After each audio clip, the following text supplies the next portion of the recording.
our founding fathers' attitude regarding debt.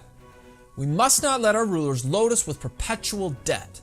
Thomas Jefferson later remarked, I wish it were possible to obtain a single amendment to our Constitution. I would be willing to depend on that alone for the reduction of the administration of our government. I mean, an additional article taking from the federal government the power of borrowing.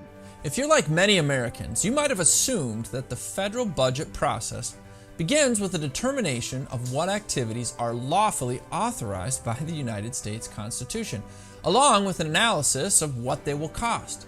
And then you might have assumed that these necessary and authorized activities would form the basis around which to organize personal and material resources. But this assumption would not be accurate. The way to understand what is constitutional, that is to say legal spending, we need to go to the Constitution and read Article 1, Section 8, which outlines what federal funds are authorized to utilize with defined conditions. Here are a few things Congress is currently unconstitutionally funding outside of the 17 powers in Article 1, Section 8.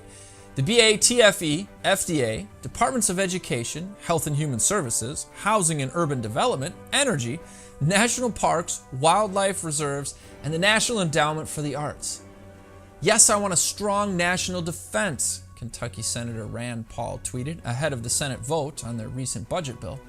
I believe it's actually the most important thing the federal government does. But you have to ask yourself whether a $20 trillion debt makes us a stronger country or a weaker country.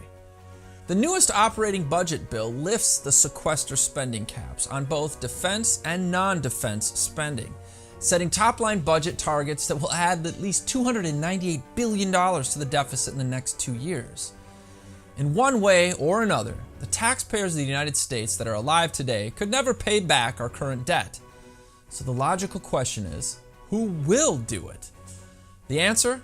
Americans who are yet unborn will be entering the world with a major national debt hanging over them. I ran for office because I was very critical of President Obama's trillion-dollar deficits. Now we have Republicans hand in hand with Democrats offering us trillion-dollar deficits. So while it appears both parties are to blame, the tragedy is that blame only leaves future generations indebted slaves. It does not secure the blessings of liberty to ourselves or our posterity as our founders did. The solution for Americans is to follow the advice of founders like Thomas Jefferson, who recognized the multiplication of public offices, increase of expense beyond income, growth and entailment of public debt are indications soliciting the employment of the pruning knife. This is Jake MacAulay with the Institute on the Constitution, bringing you the American View.